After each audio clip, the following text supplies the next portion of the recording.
Bismillahirrahmanirrahim. Kata penulis, satu pesan yang ingin saya sampaikan kepada setiap suami yang memulai kehidupan rumah tangganya untuk tidak memulainya di rumah keluarganya atau keluarga istrinya. Ini nasihat para ulama untuk setiap orang yang berumah tangga. Dan penekanannya di sini kepada suami, kenapa? Karena dia yang bertanggung jawab terhadap nafkah rumah istrinya. Ya. Jadi pada saat sudah menikah, walaupun kemampuan dia hanya kos-kosan, kontrak, tidak apa-apa. Ya, dan setiap ukhti muslimah harus paham masalah ini. Kalau sudah menerima kalimat akadnya seorang laki-laki, menerima lamarannya, maka berarti hidup ukhti sudah bergantung sama dia. Dia tinggal di mana ikut. Walaupun tadinya kita tinggal di istana yang besar bersama ayah kita, setelah menikah mungkin suami kita hanya bisa ngontrak rumah, tidak semewah dan sebagus yang dimiliki oleh ayah kita, maka tidak ada masalah. Tetap harus sudah pindah kepada lokasi tempat di mana suami tinggal. Itu Allah jelaskan dalam Al-Quran ya, kepada kaum laki-laki, A'udzubillahi minasyaitonirrajim, askinuhunna min haitsu sakantum min wujdikum wala tudarruhunna litudayyiqu alaihin. Al-ayat yang artinya, tempat tinggalkanlah para istri tempat tinggal yang kamu tinggal, dan jangan kamu persempit mereka, susahkan mereka sehingga mereka pun merasa sempit dalam kehidupan. Artinya berikan juga tempat yang semampu mungkin, yang layak, perabot yang bagus, tempat tidur yang bagus, tempat yang nyaman ya, semampu dia. Dan seorang istri harus juga berterima kasih tentang masalah itu. Kemampuan suaminya begitu besarkan jiwanya. Gak apa-apa kok, saya syukur dengan ini. Mudah-mudahan satu waktu Allah kasih kita yang lebih baik lagi. Maka akan terjalin hubungan yang baik karena saling menghormati. Ya. Saling menghormati. Sebagaimana juga saya jelaskan waktu itu tentang karakter laki-laki. Dia suka dinilai pengorbanannya. Jadi kalau ibu diberikan sesuatu walaupun sederhana, lalu ibu mengatakan, atau ukhti mengatakan, terima kasih ya. Maka yang muncul di benak dia adalah, apalagi yang saya akan kasih. Kadang-kadang dia malu karena memberikan itu pada istrinya. Semua pikiran dia di luar bagaimana dia bisa memberikan yang terbaik buat istrinya karena ucapan terima kasih tadi. Tapi sebaliknya kalau ibu diberikan, mungkin bagi suami itu sudah upaya yang besar sekali. Dia ingin memberikan hadiah ibu handphone misalnya. Bagi dia handphone itu sudah mahal, mungkin dengan harga 4 juta, misalnya 3 juta. Ibu terbiasa pakai handphone 10 juta, tapi bagi dia itu sudah sangat luar biasa pengorbanan, karena dia harus utang sama temannya, dia harus angkat barang, dia apa saja. Kemudian dia bawa pulang dengan hasil keringatnya, lalu ibu mengatakan, ya cuma handphone merek ini, ya mereknya merek Cina, ya mereknya merek ini, dan menjatuhkan orang, akhirnya dia jadi tidak mau. Maka teman-teman sekalian, butuh kerja tim yang baik antara suami istri.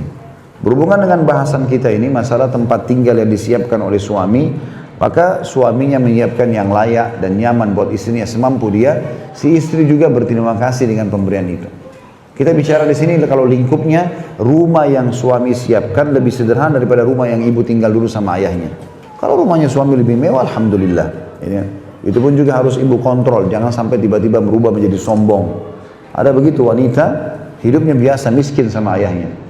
Allah mudahkan jodohnya laki-laki kaya, tiba-tiba pindah di tempat yang mewah, kendaraan yang mewah, pindah Jakarta, sombong tiba-tiba. Mulai ngangkat suara depan suaminya, mulai tidak menghormati orang tuanya, ini juga tidak baik. Ya.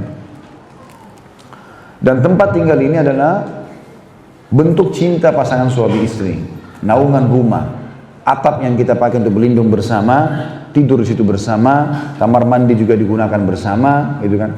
Makan di bawah naungan atap itu tuh adalah bukti cinta pasangan suami istri.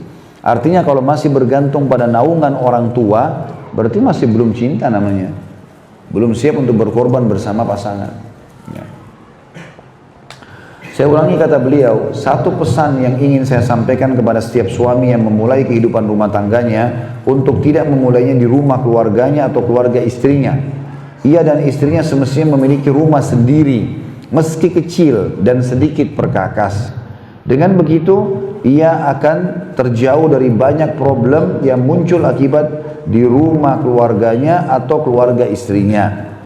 Jika keluarga pengantin adalah orang-orang yang tidak memiliki pemahaman agama dan tidak berkomitmen dengan apa yang dihalalkan dan diharamkan Allah, maka suami akan menghadapi kesulitan yang berat.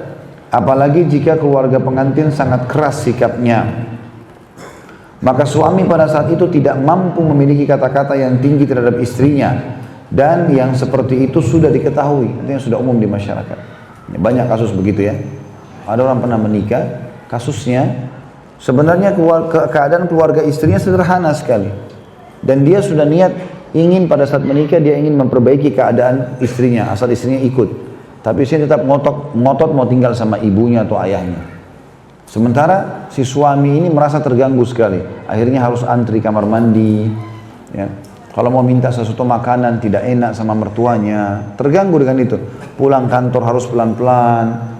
Mungkin terganggu kalau buka pintu. Padahal sebenarnya memang membuka pintu juga pelan-pelan. Tapi kalau rumah sendiri dia tidak ragu. Buka kunci, dia langsung masuk. Assalamualaikum, kan lebih tenang daripada rumah mertuanya misalnya. Kan seperti itu. Begitu juga dengan perempuan. Pada saat dia tinggal di rumah keluarga suaminya. Mungkin dia pengen masak sesuatu malam hari, nggak enak masuk dapur. Minyak goreng punya mertuanya, panci punya mertuanya, sendok punya mertuanya, gelas punya mertuanya. Ya kalau dapat mertua yang mukmin, yang baik, memaklumi kita gitu kan.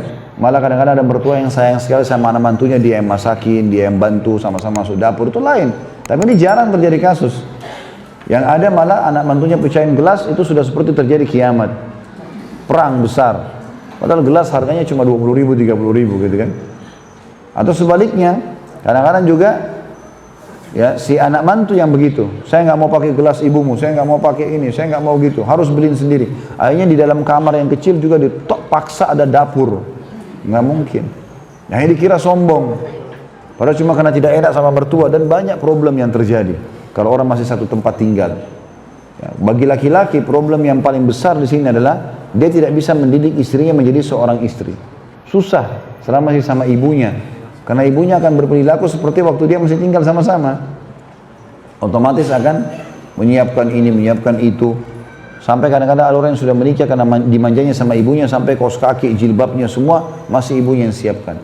Kan tidak mungkin. Apalagi berhubungan maaf dengan pakaian-pakaian dalam suami. Tak layaklah ibunya ibu yang pegang itu.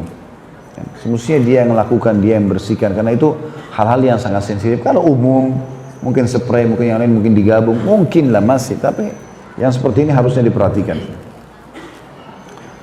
Kata beliau, saya ulangi di sini, apalagi jika keluarga pengantin sangat keras sikapnya, maka suami pada saat itu tidak mampu memiliki kata-kata yang tinggi terhadap istrinya. Maksudnya tidak bisa mengaturnya. Karena dalam syariat dia harus bisa memimpin. Jadi bukan kata-kata tinggi sini terjemahannya adalah kalimat kasar bukan ya, tapi memimpin.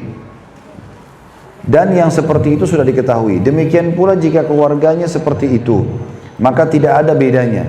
Jika salah seorang dari mereka berkomitmen dengan syariat Allah halal dan haramnya, maka suami juga akan mengalami kesulitan saat masuk dan keluarnya, bahkan saat duduk bersama keluarganya, dan ia akan mendapati kesulitan yang besar karena hal itu.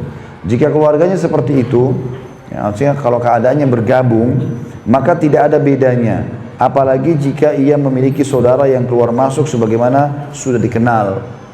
Ya, kalau saya laki-laki misalnya numpang, naudzubillah, jangan sampai numpang di rumah mertua. Kemudian dia punya anak-anak laki-laki juga, ada ipar saya laki-laki, maka saya keluar masuk rumah itu nggak nyaman juga. Karena ada laki-laki yang lain dan seperti tidak punya wewenang, tidak punya kedudukan. Sama juga dengan istri, kalau dia tinggal di rumah mertuanya, kemudian mertuanya punya anak-anak perempuan, jadi seperti terjadi persaingan nantinya dengan ipar-ipar ini, itu yang terjadi. Karena itu, kata beliau, saya menyampaikan nasihat kepada setiap suami agar memiliki rumah tersendiri, meskipun sempit dan sedikit perkakas, namun itu jauh lebih baik baginya daripada pernikahannya di rumah keluarganya atau keluarga istrinya. Jadi dua belah pihak ya, tidak di keluarganya suami, enggak di keluarganya istri. Artinya enggak si suami numpang dengan mertuanya, enggak juga istri numpang dengan mertuanya.